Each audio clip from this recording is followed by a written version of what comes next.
Hey Bat fans, sit back, relax, grab some popcorn, and enjoy the intro for Batman Arkham Origins.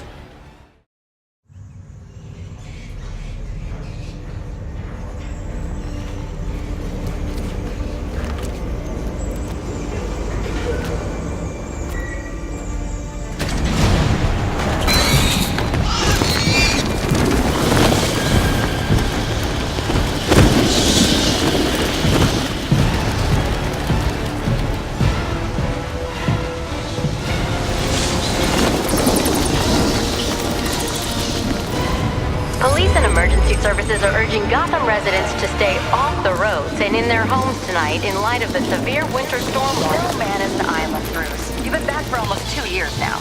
You can't expect me to believe that Gotham's most eligible bachelor is spending another Christmas alone. You just ran out of time. Knowing that tonight we put to rest one of Gotham's most heinous and relentless killers, Julian Gregory Day. Commissioner Loeb, any comment on the rumor that it wasn't actually the cops who captured Mr. Day? There is no such thing as a Batman. Captain Gordon! Commissioner Loeb! No further questions, no further questions. All units, code 10 at Blackgate Prison. Communication is down. Possible 211. Delta 6-4 en route. Dispatch 5-9. Confirm code 10. This is a breakout. Suspect identified as Black Mask. Repeat, code 10 suspect is Black Mask. Commissioner Loeb is being held captive. Repeat, Commissioner Loeb is 701.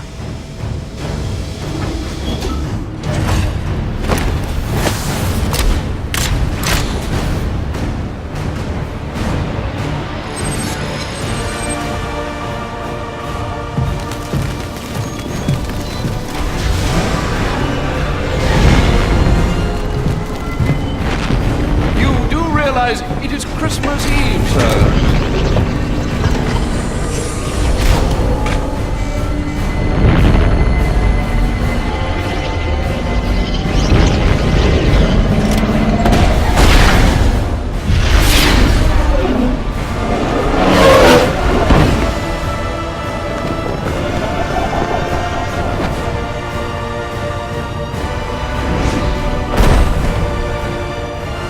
Pretty sweet, eh?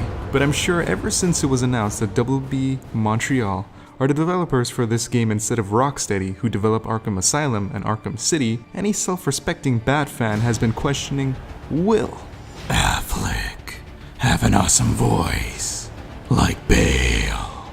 He better start eating nails for breakfast.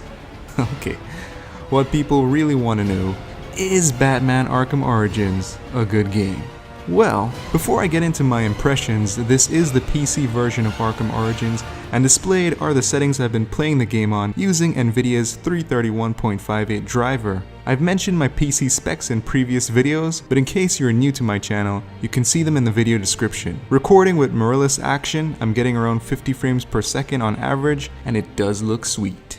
Visually, I find it to be a step up from the previous Arkham titles, and graphically better optimized than my experience with Arkham City. It is nice to see areas where DirectX 11 allows for certain details to stand out, but there are some graphical issues early on in the game where documents and toilet paper seem to be floating off the ground. I've only played 3 hours of the game so far, but the story is as engaging as the previous Arkham titles.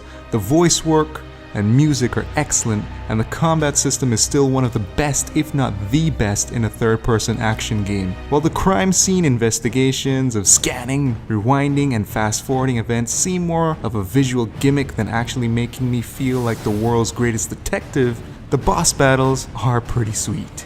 While the fighting mechanics and story are great, there are some elements that break my immersion in this game. For one, this is supposed to be a prequel, but if Origins is only Batman's second year fighting crime, why does he have better gadgets than he did in Arkham Asylum and Arkham City, which takes place years later? It's like Bats decided to downgrade his gear in the future. I feel WB Montreal missed out on an opportunity to make interesting scenarios where Batman would be like, sure would be sweet to have X gadget to get past X obstacle, and then show how he decided to make a first iteration of his Arkham Asylum equipment. I've witnessed a section of the game where Batman gets one of his signature weapons after a boss battle, but this should have been expanded on. Also, while in Batman Arkham City, the open world you played revolved around a story explaining why there are mostly criminals roaming the streets and rooftops, but in Origins, only one police warning of a blizzard is the reason given for Gotham looking so devoid of civilians. It makes the world seem a little empty.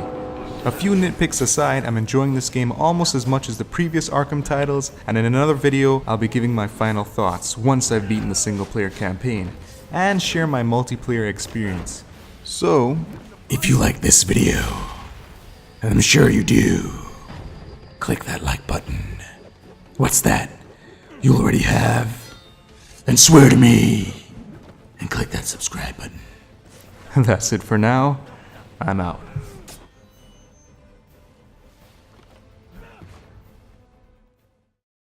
In Belize, I recently saw a Wii, not a Wii U, still being sold for 900 BZD, which is equivalent to $450 US. That's $50 US more than a PS4 on launch day, and $150 US more than a deluxe version of Nintendo's latest console. Something should be done to get gaming products sold at a cheaper price.